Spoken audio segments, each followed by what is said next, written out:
William, hopefully your favorite videographer from Two Hats Publishing. I welcome you to another Two Hats special of community events. Let's look in and see what's really happening.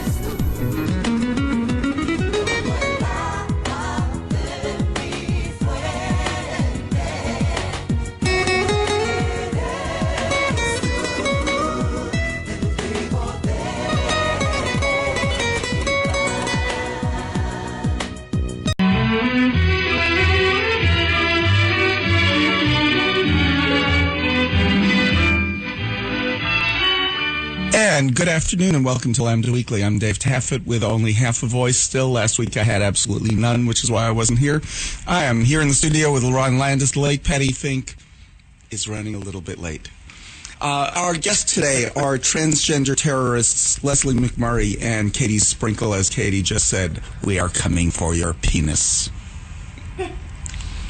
Step. You. I've got scissors. Scissors and a pair of tweezers. Let's talk a little bit legislation and garbage that's going on in this state because it's getting more intense and more serious.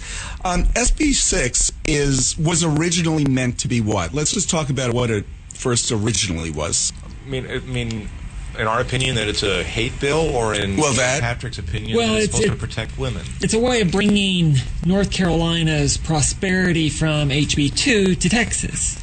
You know, all the good fortune that HB2 brought to the wonderful people of North Carolina, Dan Patrick wants to bring here. So you mean that good fortune of losing an estimated $1 billion? Yeah, losing NCAA tournament games, like Super Bowls, NBA All-Star games, things like that. Having Angie's List pull their company out. Over PayPal. Over 100 that type of good fortune? Absolutely. That they aren't going to come here. Okay, so what did the bill originally say? Well, the bill was originally in three parts. The first part was basically HB2. Government buildings will no longer be allowed to accommodate transgender people. It would remove or basically prohibit cities from passing non-discrimination ordinances, really of any kind. Then Section 2 focuses on schools, not allowing schools to accommodate transgender students. And then Section 3 doesn't really deal with the whole transgender issue. It just says that if something is a crime and that a crime occurs in a bathroom, that will enhance the punishment range for that. So that was sort of the original way that the bill was created. And Section 1 of that, it does specify about individuals having to use the restroom, what's listed on their birth certificate. Yes, and again, that language came right from HB2 and the Liberty Institute and all those not so wonderful folks. So how does it address because many individuals have had their birth certificate changed? It doesn't. If you've had your birth certificate corrected, then it just flat out doesn't apply to you. Does it not apply, or are they just confused? Well, I think they're confused. Well, confused, doesn't apply. And how do you police that? Well, do you have to carry around transgender people are always accused of being confused, but I'm confused about when it applies, who it applies to, because are you suddenly not this threat once your birth certificate is changed? Apparently not. Yeah. Apparently not. And here's the irony of it, in my view. At least as bad as HB2 is in North Carolina, at least North Carolina has a statewide procedure in place that says that there is a mechanism where you can get your birth certificates fixed. And then they added a provision that if you were born in a state where you couldn't change your birth certificate, North Carolina would issue you a document that would exempt you from HB2. Oh, I didn't know that. Texas has none of that. None of that. So if you can get your birth certificate changed, awesome. But we don't really have a statewide procedure in place that allows that. So Texas, by instituting this SB 6, would actually be worse than North Carolina because we don't have... Because of confusion. Yeah. because I don't think it's confusion. I think Dan Patrick knows exactly what he's doing. He's selling the myth that transgender people are dangerous, and he's couching it in this, oh, it's the whole predator thing. No, it's not. It's you using the word transgender and predator as many times in the same sentence as humanly possible. Well, let's just test this out. Leslie, how many women have you attacked in restrooms? Lately, or well, ever? Just over your career of attacking people in restrooms. Let me. She's behind on her quota. Zero? Okay. Katie, have you? Oh, I'm a conscientious objector to the whole, so zero. So zero. Oh, okay. You know, it's fair to mention, though, that I saw an article in the San Antonio Express, and it said that in the first 2 weeks after the bill was filed, the Lieutenant Governor's office was receiving 20 calls a day in support of this. However, I think it's also fair to mention that he was receiving 1,000 calls a day against. He just wasn't announcing that part. 20 in favor, 1,000 a day against. It's 10,000 to 200 in the first 2 weeks. Wow. And you can still call the Lieutenant Governor's office, whether they're still doing their tally that they originally had started doing. We all knew that they were only going to tally the favorable votes. But I called, and their phone lines were so busy that a lot of times you couldn't get through. You might have to call 3 or 4 times, or you could leave a voicemail. You know, aside from the obvious, just an incredible, hateful, stupid bill, one of the things that some of the locals in North Carolina, admitted that HB2 was a very unenforceable bill. They're all unenforceable. And so, the same thing's going to be here in Texas. Even if they do pass this, it's unenforceable. How in the world is it going to have people? Who's going to check? Well, what we're afraid of is not so much of how they're going to enforce it in reality. How it's going to get forced practically is that people are going to be self-appointing themselves as the police, and people are going to be assaulted, and most often the victims of this are going to be gender non-conforming cisgendered women. Yes. They just look a little bit too butch for somebody's eye, and they're going to get grabbed and hauled out of the women's room.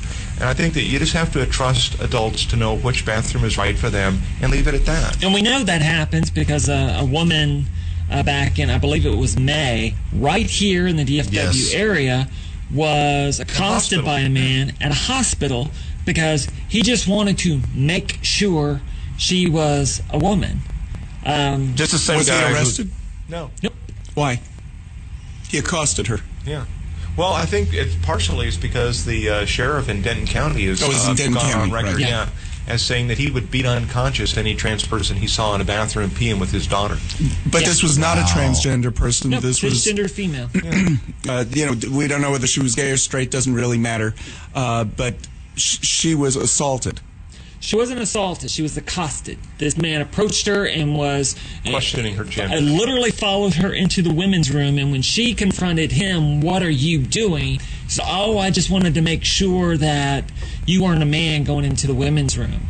And she videoed it. But he's a man going into the women's room. I was about to say, he's a man going in there. So he has just violated the law, hasn't Ironically, SB 6 lists about 6 different classes. Like, what's funny is there are people that want to argue against transgender people going to the bathroom, politicians, and they'll say, well, if we allow this, then men will dress up as women in order to get into the bathroom. And my point's consistently been they don't have to dress up as women. They can dress up as a janitor.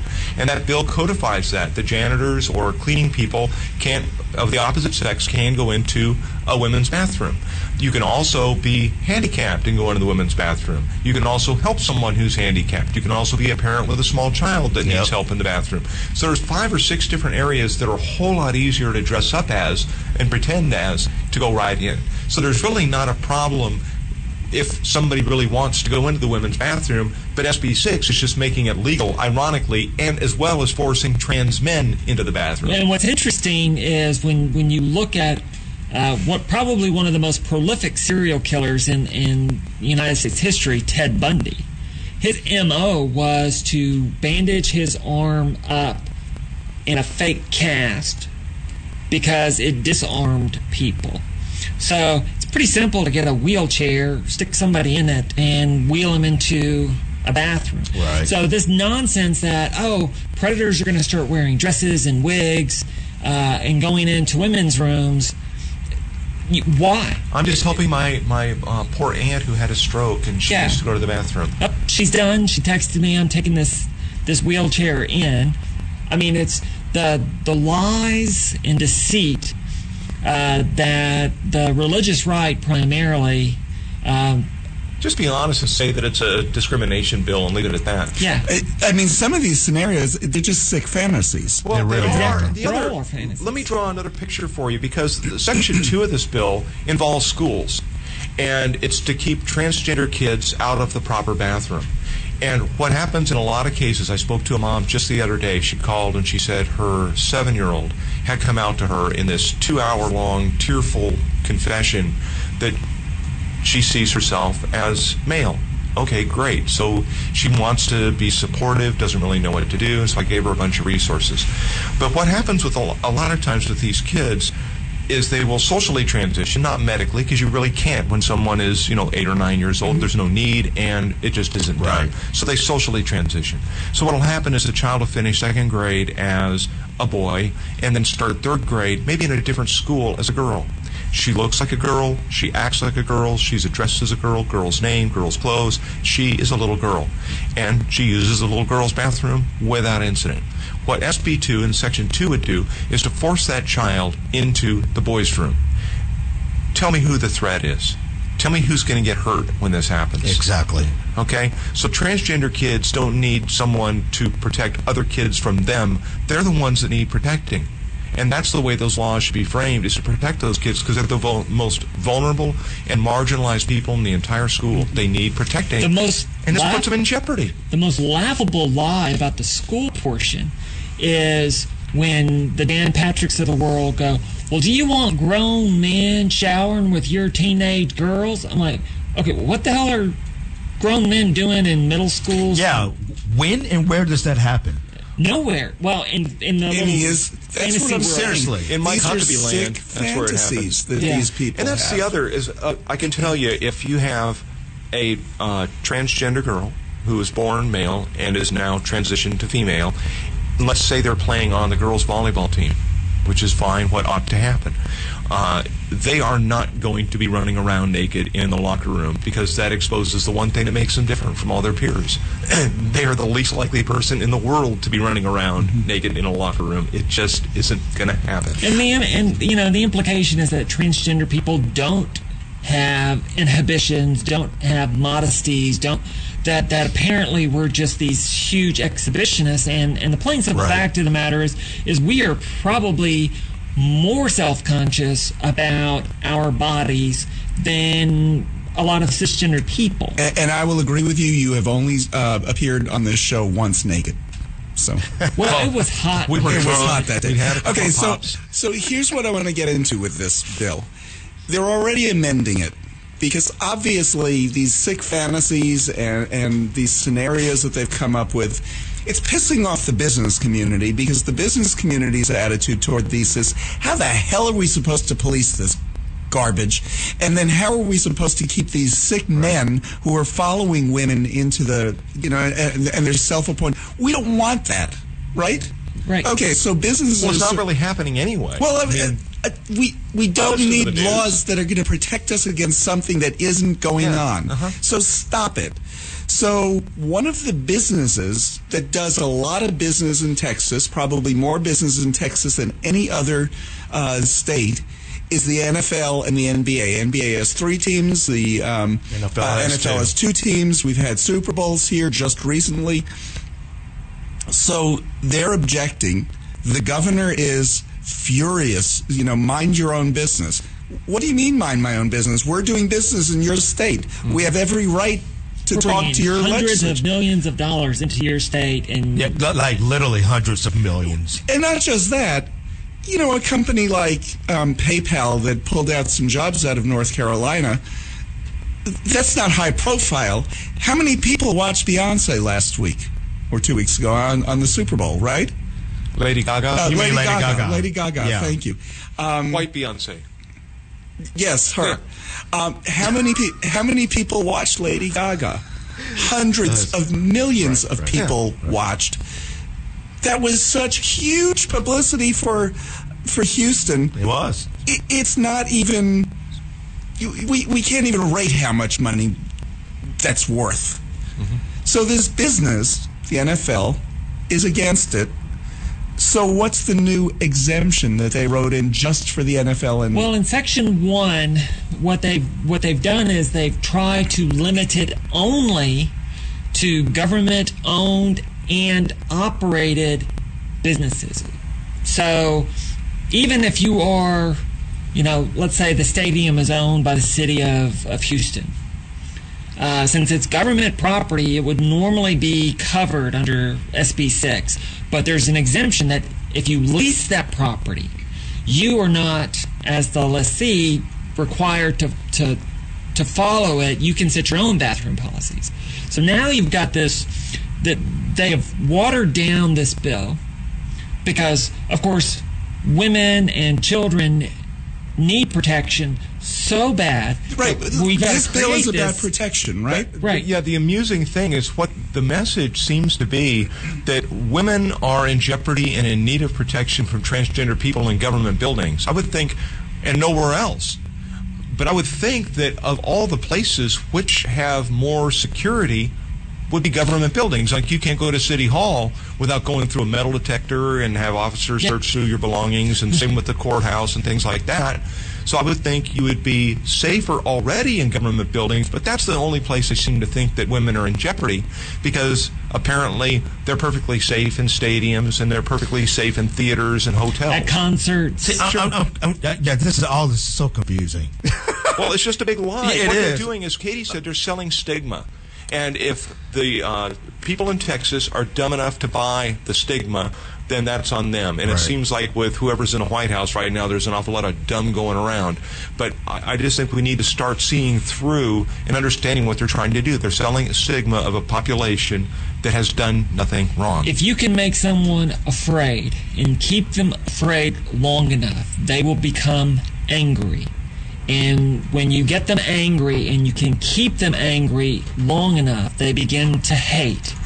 And once they hate, then you can do whatever you want to do. All you have to do is study a little bit of history. Look at what happened to Native Americans. People were told that they're a threat, that you should be afraid. Those people got angry, then they began to hate Native Americans, and then they were allowed then to essentially exterminate them. We did it to African American people. We've done it to immigrants from all parts of the world, not just Muslims, not just Mexico, not just South America. Go to Boston and do some research in the 1920s when you had Irish coming in. No Irish need apply. And the gay population, too, has had a little bit of Yeah. that whipped on them. We need to take a break. You're listening to Lambda Weekly on 89.3 Knon FM. Our guests are transgender terrorists Leslie McMurray and Katie Sprinkle. Why does it got to be like that? We're resistance fighters. Okay. Freedom fighters. Freedom It's fighters. David. Pledge drive is over. It really ended quickly this time. Quickly, we So want to please thank everybody. don't send money. Whatever you do, pledge drive is over. Do not No, send that's money. not what I was going to say. I was Oh. going to say if you were waiting till today's show to actually make your pledge, our number is 972-647-1893. Josh can still take your pledge. Tear up those checks. We're not doing a pledge break or anything. I'm just saying if you haven't made your pledge yet, feel free, or just go online, knon.org, and click on the pledge button. Why don't we take our break? We'll be back with more right after this. This is Rollins Gilliland, and I'm listening to Lambda Weekly on 89.3, and darn glad to be doing it. And welcome back to Lambda Weekly. I'm Dave Taffet here in the studio with Lerone Landis. The late Patti Fink is still running a little bit late. Yeah, I think she'll be running late until next week. It's possible. Our guests are transgender. What did we change? Freedom fighters. Transgender thank you. freedom fighters. Leslie McMurray and Katie Sprinkle. Yes. So we're talking about the insidious, stupid, crazy, hateful bill that's down the pike here in Texas. HB2 version. It would be easier to laugh at if this wasn't seriously being discussed by It's our also not the legislature. only one. There are plenty of others that have been filed. March 10th is the deadline for bill filing, and there was a whole slew of religious freedom bills that were filed last week. We'll get to those in a second, but on we just before the break we were talking about how the NFL has put their 2 cents in about this. The Super Bowl was just held in Houston a couple of weeks ago, and Lady Gaga was performing. Well, there's a whole list of celebrities who have come out vocally and signed on to. It's over 100. Yeah, it's 142 of them. I'm just going to name some of them that are against this bill. Of course, Lady Gaga, that's no surprise. Sting, Cyndi Lauper, Britney Spears, Ryan Adams, Ariana Grande, Whoopi Goldberg, Jimmy Kimmel, Amy Schumer, Miley Cyrus, Janelle Monáe, and the Dixie Chicks. Interestingly enough, Houston native Beyonce has not so far. It's interesting. But there's a whole list of celebrities who are also against this. A guy like Mark Cuban has to be thinking about that as well. And really, they're against the bill, but they're just against discrimination. Mm-hmm. And generally speaking, at least what I'm hearing is, the NFL, NCAA, NBA, they don't really want to get involved in a controversy. They just don't want to send their money and put on their events in a state that is in favor of discrimination, and they've shown that with North Carolina, and I think Texas is running the same risk. And the estimates from the Texas Association of Business, they conducted a survey a while back, was going to be an economic impact of over $8 billion and a loss of about 170,000 jobs. And for the GOP, which is constantly spouting, we're all about jobs, we're all about employment, we're all about business, they're screwing over business, they're costing their state jobs, they're doing exactly what they said they wouldn't do. Because they're not all and they're about doing business. it in the name of just a cheap discrimination bill that absolutely does nothing except hurt a tiny marginalized group of people. It's like they've lost their minds. And people wonder, why do why does NFL, why does NBA, why does Major League Baseball, why are they against these things? People don't remember history, do they? These teams and leagues went through a period of discrimination. Mm-hmm. It was painful. Yeah. It was expensive. It cost fans. It was destructive. They're not they're against discrimination. Mm-hmm. They just want everybody to come just watch a football game. I don't want to police your bathroom. I love spirited debates, and I wish we could get in a situation where we could talk to somebody reasonably and rationally that opposes our viewpoints. That part's fine. But what I'm seeing lately, just in the last few years, and especially in this last election cycle, is a kind of mean-spiritedness that I've never seen before in American politics. I mean, it's just plain meanness and hate and stubbornness, and it's really disconcerting. It is disconcerting, but I understand it. It's really hard to have a sensible, respectable conversation with somebody who has a different opinion than you when it involves discrimination. We can talk about taxes. Everybody has to pay taxes.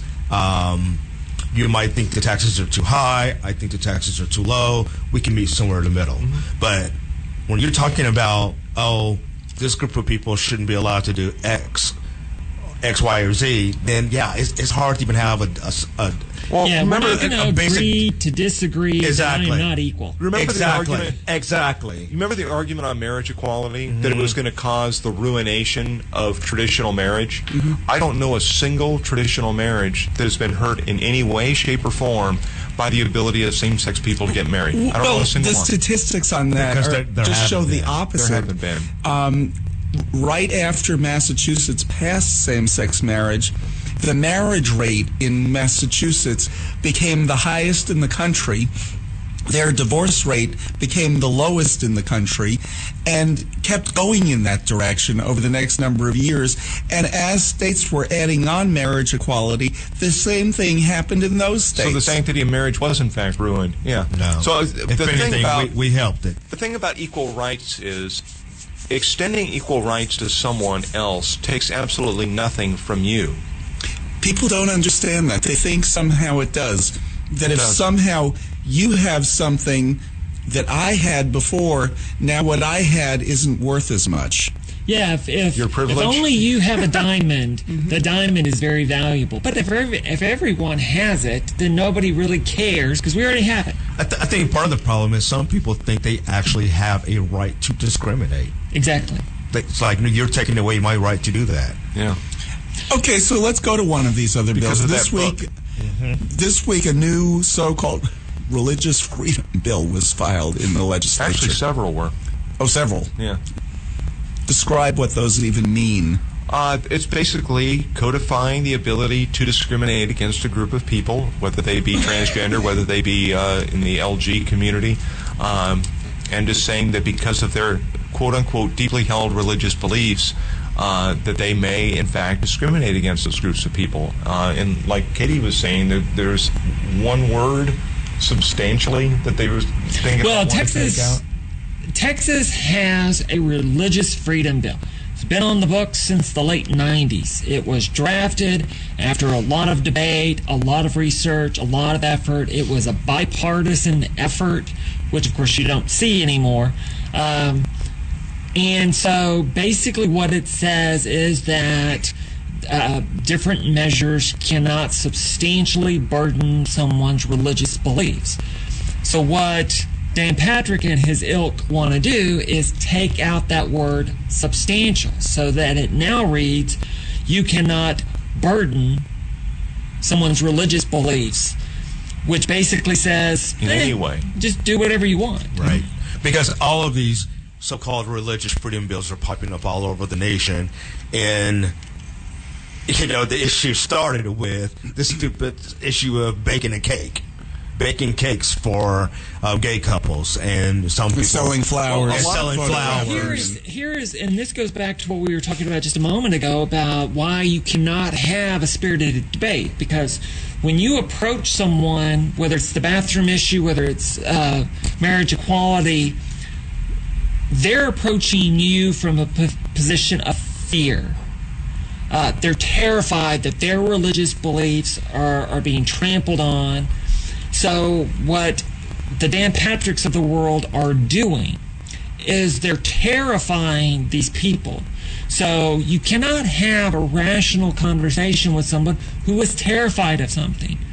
And you can point out, like with the bathroom bill, Dallas, the city of Dallas has had a non-discrimination ordinance in place for over 10 years that has allowed transgender people to use the bathrooms that conform with their gender identity, and you're not seeing these problems. You're not seeing the predators sneaking in there, the same goofballs that break the law. There's been no upsurge whatsoever, but you can't show that logical, rational thought process to somebody who's terrified because all they see is the predator. Yeah, it's like if you have a snarling Rottweiler and somebody's backed into a corner having a conversation with them about how few people actually get bit by dogs, it's not going to have a lot of impact on them. Right, exactly. But see, and that's the other problem with politics in these modern day times, and that is facts don't matter anymore.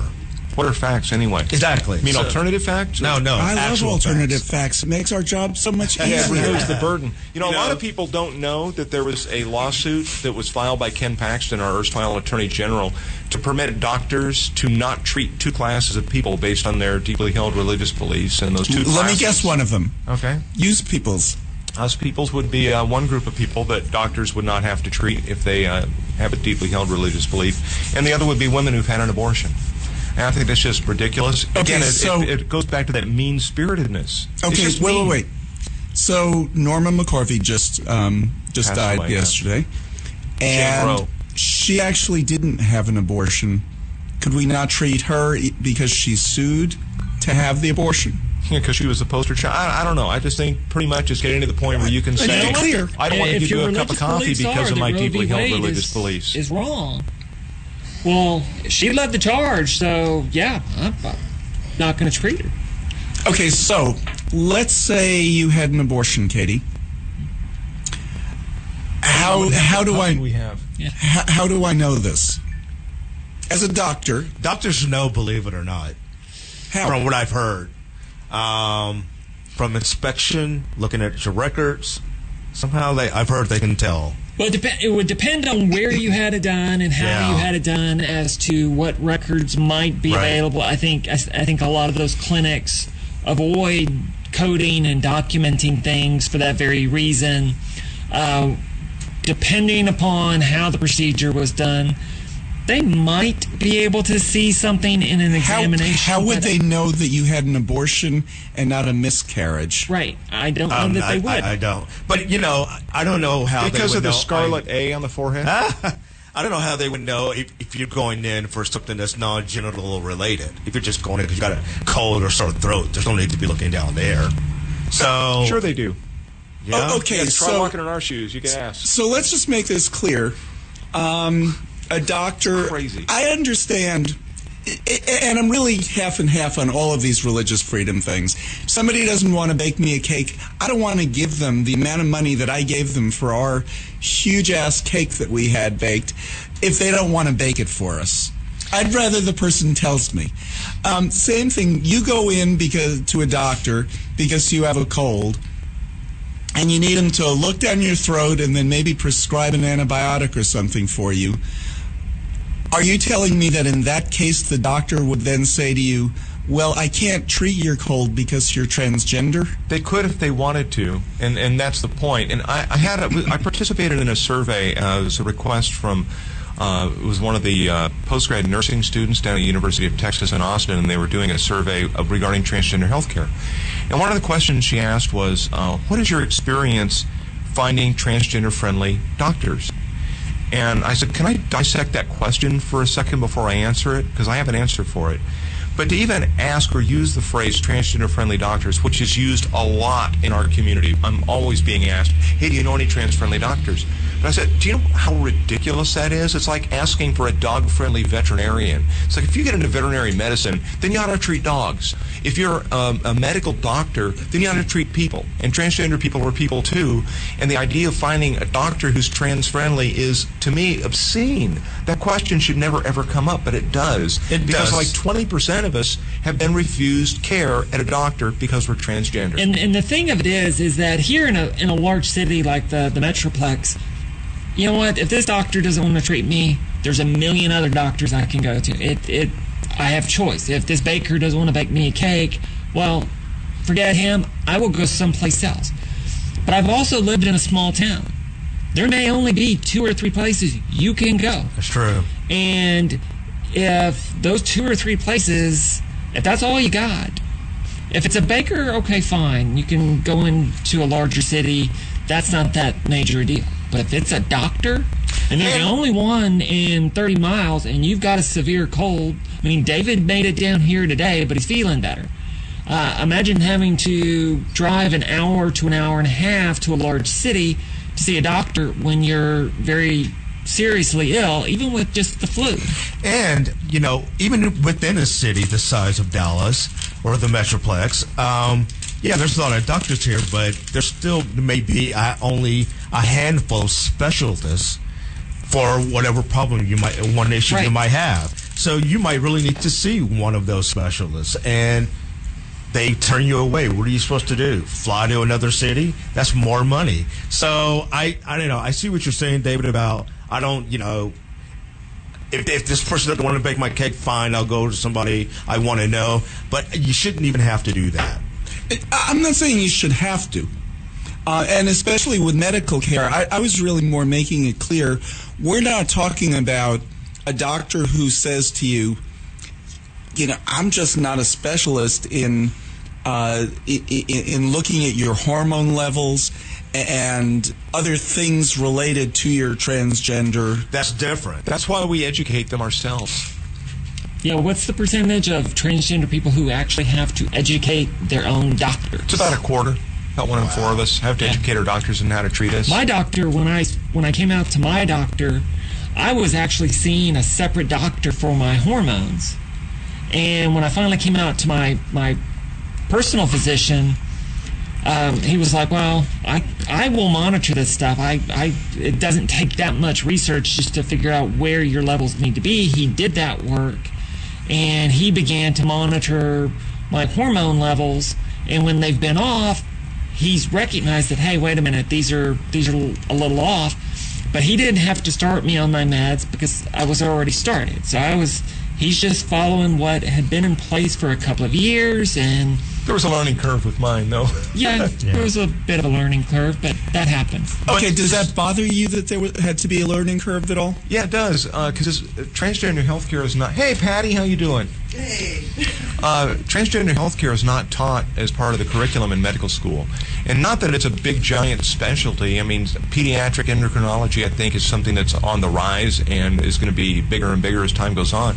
But generally, treating transgender people is just treating people, but there are a few peculiarities. So having a little slice of that educational pie would be very useful for doctors because there's more of us that are out in the community now. And Katie, the way you're describing it, it seemed like your doctor just was very honest with you. I've never treated somebody transgender before, so I'll learn.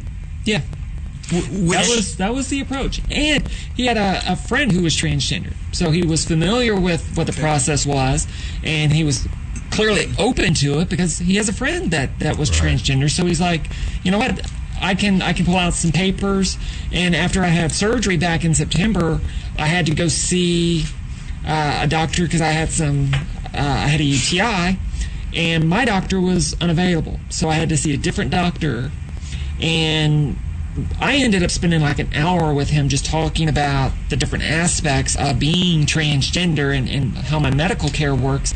He actually went back to my private physician because they work together, and he goes, what papers do you have? I really want to understand this better. I really want to learn this. But these are good things because it's an emerging type Right. practice. Here's where that Paxton thing is insidious. Let's say you have a heart attack, you go to the emergency room, a doctor would have the right to say, I can't treat your heart attack because you're transgender. Yeah. And that offends me. Well, and there was a woman who, a couple of years ago, was badly injured. Paramedics showed up. Tyra Hunter is her name. Was her name. And when they began to provide medical care, they realized, oh, she's transgender. And they backed off, and they let her die. Okay, we need to take a break, but what does the American Medical Association say about this kind of practice where you can just deny service to Do somebody? you have a cricket sound effect? Yeah, they haven't said anything. They've said nothing about this. No, nothing yet. So far it's okay to just deny service. I would just call it tacit approval, I guess, maybe, because they haven't come out and endorsed it, but they sure haven't opposed it, and I wish there that may they be a would. reason for that. It could be, but I can't imagine what it might be. And it could be how many doctors have actually done this. I don't know, but I think that the fact that people ask, what has your experience been finding a trans-friendly doctor, shows that there's a problem to me. There's a problem of trust. I think the number is 18 to 20% of transgender people aren't even out to their doctor because they don't trust them. And we need to take a break. You're listening to Lambda Weekly on 89.3 Knon FM. I'm Dave Taffet here in the studio with Lerone Landis and the very late Patti Fink. To Mars Boy, I hope you had a good visit with your son yesterday. I'll be down to see you next week, and we'll be back with more Lambda Weekly right after this. I'm Patti Fink, and you're listening to Lambda Weekly on Knon 89.3 FM. And that Patti Fink person is here. Welcome, Patti. How's your dog? Oh, thanks. Well, she's good. She's just getting older, and we've just, we're trying to get adjusted to what we need to look for to help her. Yeah. So, Gotcha. Just before the break, we were talking about looking for doctors and why it shouldn't be a problem. Why Leslie, you were saying how you hate the term trans-friendly doctor. Yeah. And when people ask about that, when I was just discussing with her, we go through the same things. Like, do you know any gay-friendly doctors? Before I was married and had a kid, I was in my 20s, I got with a doctor, and I was very open with him that I was gay, and he was clearly uncomfortable. And he immediately wanted to do an HIV test. I already knew my status. Fine, do one. Came back just like we thought it would. And then he relaxed. Yeah. But he was so uncomfortable, and I could tell. Yeah. I wasn't with him for long. And when Denny and I got together, especially after we had Gabrielle, we were all on the same insurance. So we had the doctor shop. It was very important for me to find a doctor that was gay-friendly. It's funny. My career has been as a comedian and disc jockey and radio person. I'm not trained as a social worker. I'm not trained as someone to work in a nonprofit, but I do. I work with HIV patients all day. As a matter of fact, every single person I see all day long has HIV, and it's not contagious in that way. Right. You know, Of course I it's can not. sit there and give hugs and shake So hands. here's and, the thing about going to a gay doctor. I've been to my doctor 3 times. Of course, they did some tests. He calls me up. He says, "Well, you're not pregnant." Woo! Hallelujah. I would not want another little David. See how the little minus sign on there? Do you have to pee on the stick? So I see what you're saying. Doctor, if I were you. It's as annoying as it is. But we all have to do it, though. Here's how ridiculous this whole gay-friendly, trans-friendly thing is. Imagine having to go through life, I need to find a black-friendly doctor. And you know, I haven't personally, but I have heard someone say that. But you know, How offensive is it that you would even have to think any of those things? Right. And yet, probably at some point, somebody has had to think all of them. All of them. But you know the way things are being treated right now legislatively and according to all of the rhetoric you hear, it sounds as if the thunderous noise is they need to find a Christian-friendly doctor. Because it sounds like their rights are being taken away or threatened in some manner or fashion when it's not. But here is how this is why this is so insidious, because this is how this is going to play out. You are going to have either a transgender person or a gay person who goes to a doctor and something happens and that person dies and that doctor gets sued. The fact that somebody was transgender or gay probably never came up in conversation, but boy, when that doctor's on the hook, I guarantee you there are going to be lawyers, and I'm a lawyer so I can say this, that we're mean, nasty snakes, but I promise you there's going to be some lawyer like Ken Paxton going, well, they have a religious freedom to just say, no, didn't work for Nancy Reagan, but it's going to work for us. We just said no, and, well, I'm sorry, that person died, but you know what? That's my It was God's will. It was God's will. Hallelujah. Well, that's what's so insidious about this proposed new one. That, SB 6 is talking about government. The government is controlling like where you can go to the bathroom. The government. That's what we were imposes. saying earlier. Is because women are only in jeopardy in government buildings, apparently. Right, and That's the only public place they need facilities. protecting. Yeah. Right. But this new one would allow individuals, the government has nothing to do with it, the individuals to discriminate against other individuals. There is no compelling state interest. So if I walk into a grocery store and they say, oh, I think you've had an abortion, I'm not going to check your groceries. Or all the way to a paramedic at an emergency, car wreck. Where Welcome you're to Dairy Queen. You can have a blizzard. You can have a blizzard. No blizzard for you. No blizzard for you. Exactly. And it's completely insidious. And how do you know what you're going to walk into? Right. There's no provision for that whatsoever. Yeah. And not that any of this is right, but even for the practicality of deployment of a law. Do we have to wear the pink triangles have we again? thought this through? Right, exactly. How is all this enforced? Yeah. Yeah, and that was my point. How the insidious nature of these things comes to play. It doesn't come to play on the front end of something. It's typically going to rise on the back end when the crap has hit the fan and now people are scrambling, and suddenly this doctor or this paramedic or this shop owner, suddenly they found Jesus. They didn't know where he was before, but boy, they know where he is now. Right. And he's in their shop. And so now that's where they're going to use it. It becomes more of a shield that they're going to use to protect themselves when, they've screwed up. Or you have a fourth grader that ends up taking their own life because of bullying and harassment and anxiety at school from this law, where in third grade, using the girls' bathroom, they didn't have a single problem, but with this law, they end up with so much anxiety and pain and hurt that they just end it. That's when it'll hit the fan. I just wonder how many people are going to have to die because of this hatred. And a quick point, what's happened in Indiana, there was a case where a woman who was a Christian beat her 7-year-old child, with a coat hanger with 36 marks on his body, and the school reported it as child abuse. As they should have.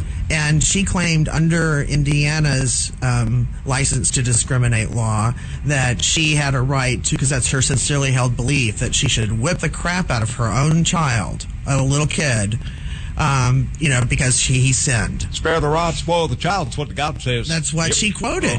Yeah. That's what she quoted. And of course, it was shot down. And because they don't have any provisions, like if you're committing your belief or practicing your belief violates other state laws, too bad.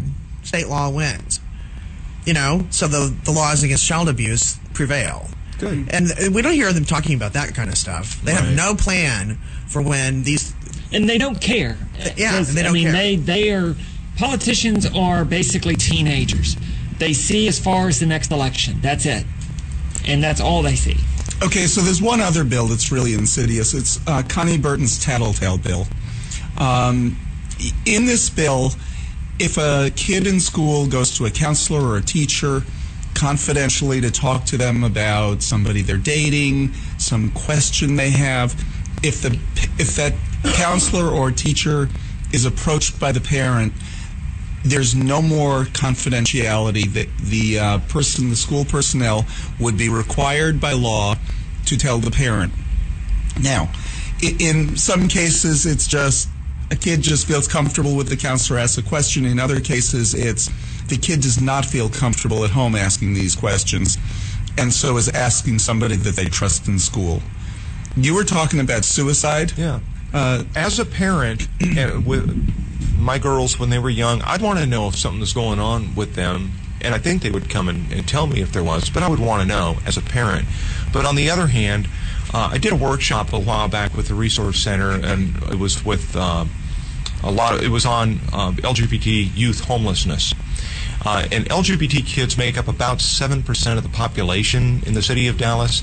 They make up 40% of the homeless kids on the street. And that's because when they come out to their parents, they get kicked out of the house.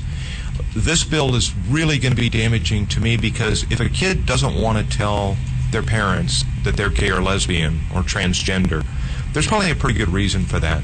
I mean, kids have a pretty good read on their parents about what might happen. Of course. Mm-hmm. And so forcing the school to out this kid to their parents when they're not ready to have that conversation is probably going to result in those parents kicking them out on the street. So if they're ready to have a nice uptick in homeless kids on the street, again, this kind of cold-blooded, mean-spiritedness, it just is galling to me. And you know the kind of advice they usually get in school? You know who you are. You're going to be going away to school in a year. Can you keep that to yourself and keep it private? When you go away to school, you'll be able to come out. Mm-hmm. Can you continue to just get along with your parents? That's usually the type of advice that a counselor is giving. As long as, are you safe telling your parents? Well, not really. In my church, they'd be teasing me and this. Well, it's going to be over in a year or so. And by telling the parent, that's the end of the kid's safety. Yeah. Well, and the other thing that they're doing and maybe is their education, too, because they don't want to pay for college funding. they are trying to isolate the LGBT community because, 41% of the transgender community has attempted suicide.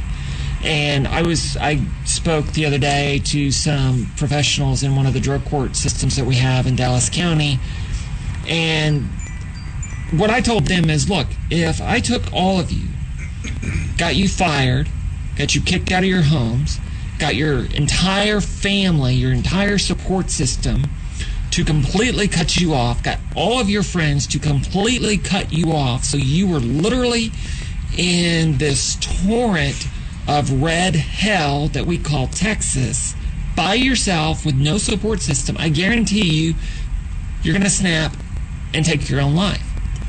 That's what happens. And the Connie Burtons of the world, that's what they want to happen. They want to socially isolate people because in their warped sense, you know what, I'm going to treat you fairly if you behave correctly. But behave like I want you to behave. Exactly. And she denies that this is an anti-trans bill or an anti-LGBT bill. And she's lying, too. She's completely lying. And I had a discussion, I'll be kind, on Twitter with an old geezer, old white man, who was supporting this bill and said, no, this is not about LGBT people, or as he calls them, queers. This is not about them. This is about every child. No child has any rights. So I said, that's not true. So in your home, does your bathroom have a door? Does your child get to have privacy when they're in the bathroom? And he would never respond to any of my questions. Oh, because the answer is no. Right, because, sadly. And other people were chiming in and such, but this is the way they're thinking, that they're going to justify this. Well, again, that's fear. Kids have no rights. That's fear. It's fear. And again, once you realize that the person you're talking to is got a fear mentality about them, conversation was over before it ever started. Yeah. Because facts don't matter, rationales don't matter, logic doesn't matter. All that matters is this person's afraid of something, and it's what I call the triangle of death. It's the Cartman triangle that's used in drama and all theater to create drama. It's even used in family counseling. Yeah, you have a victim, which is the people that they're terrifying. You have the villain, which in this case would be me. Mm-hmm. And then you have the hero, which would be Dan Patrick. That's why Dan Patrick and Connie Barton and all those idiots are doing what they are doing.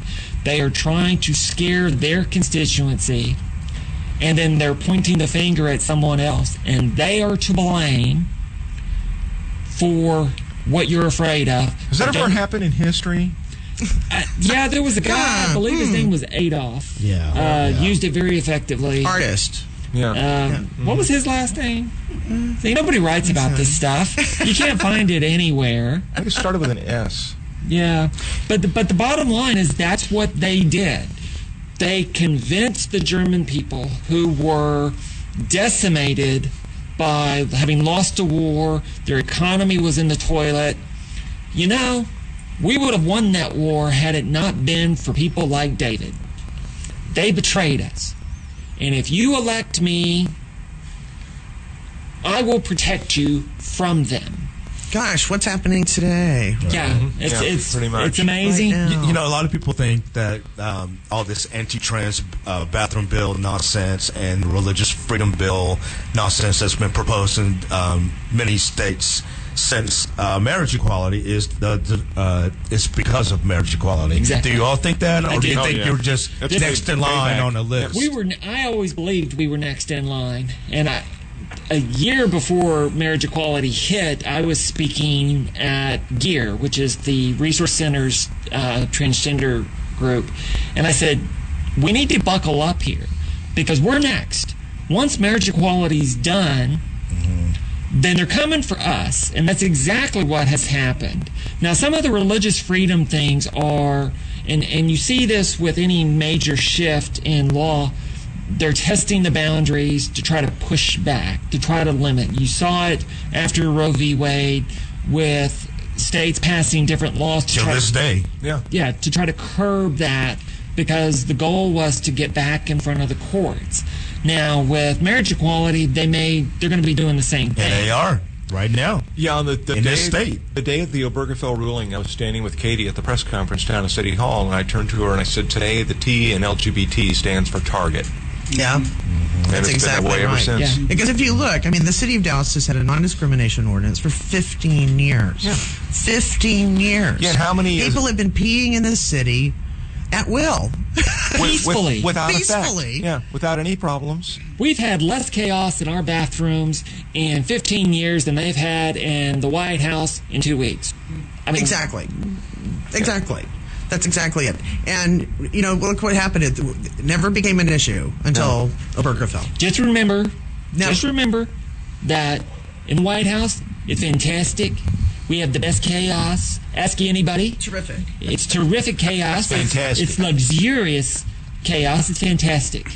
Okay, well, talking about some chaos, some Republican congressmen have been going back to their districts and facing massive protests.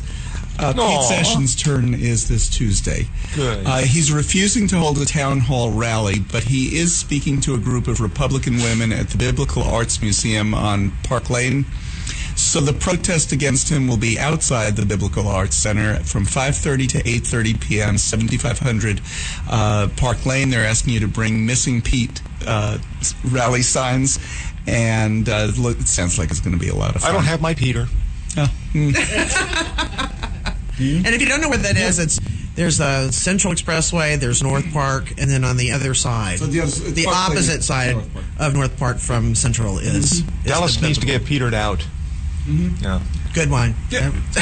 We just have one I more can write minute. placards all day. We just have one more minute. The tactic that most of the legislators who are on our side in getting rid of this bill, what they're using is, like Raphael Anchia sent out a big long message on Friday, and it said SB 5 is bad for business, or HB 2 was bad for business in North Carolina, and SB 6 is bad for business in Texas. Does that bother you at all that it's being approached like business only? Yeah, it does. It does. I wrote a piece for The Voice a while back called "Erased from Our Own Debate," and it's really hurtful to me. I understand it. I understand the need for it, because right now, saying that transgender people are hurt or that it's going to end up costing lives just doesn't move the meter with people. Saying it's going to cost $8 billion and 150,000 jobs makes people go, what? But it still makes me sad, because things that should be a given for us, like the ability to use a public bathroom. It's a function, it's a biological function that we absolutely have to have. And the thing about transgender people is we want the same thing you do. We want safety, we want security, and we want privacy. We stand up for the same values as anyone else. We all want the same thing. And rather than saying that that is our birthright, they're saying, oh, well, it's going to hurt tourism, and that hurts me. And I want to thank our guests today, Leslie McMurray and Katie Sprinkle. They are two of the city's biggest transgender terrorists, and we appreciate Freedom fighters. Freedom fighters. Predators. No, freedom fighters. I'm just getting these words from you. Thank you. Come see us again, and we will be back next week with more Lambda Weekly.